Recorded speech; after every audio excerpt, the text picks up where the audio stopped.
This Shabbat we read the Torah reading of Mishpatim. Mishpatim means laws. This reading basically provides what some call the covenant code, or the code of the covenant. This reading provides a detailed array of laws of the Torah, laws that we are to live by, that include civil, moral, and religious laws. Life is to have rules, and here in Parshat Mishpatim are these Mishpatim. Last week in Yitro, we received the 10 Commandments, Aseret HaDibrot. In this week's Torah reading of Mishpatim, laws, God takes it a big step further. And God teaches Moshe even more laws, rules on how we are to live. These laws are given to help us better get along with each other and to better connect with God. Laws are to exist for good reason.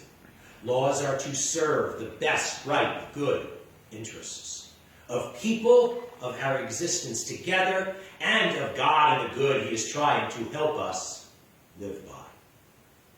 When we look at the Torah, when we look at the laws, we should make sure that we are serving the right, good interests. After he learns the laws, Moshe teaches them to Aaron.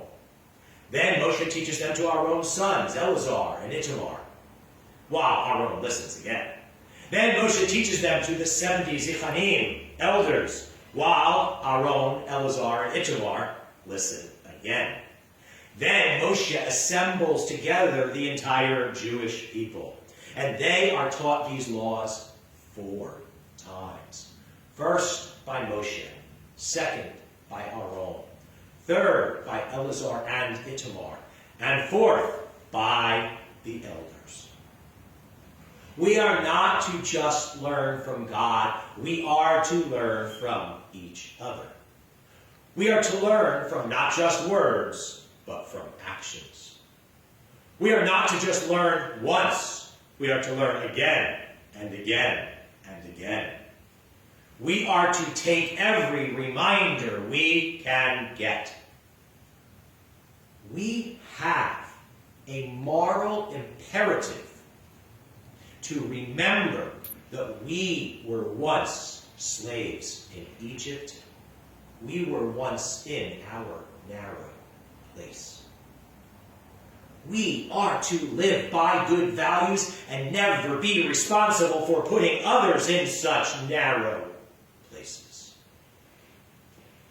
In order to live well together, we are to follow rules.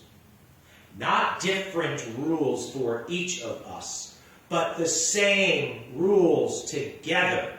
Rules exist to help us better live together, to better live with ourselves, and to better live with God. And people need to be rightly educated on the laws to then be able to rightly follow.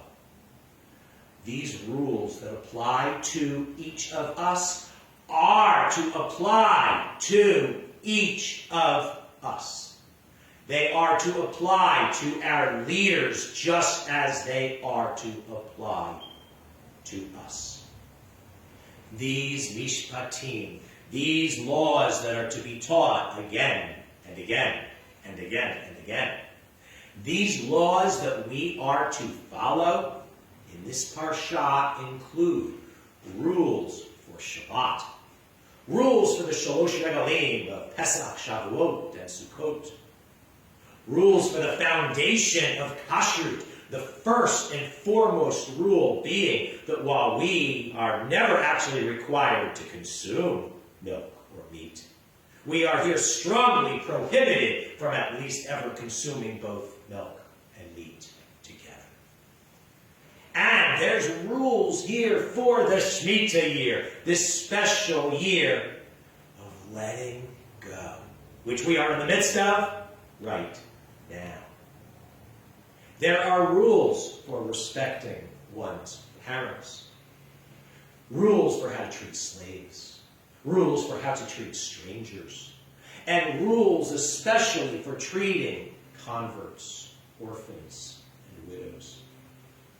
There are an array, and an important array, of laws provided here.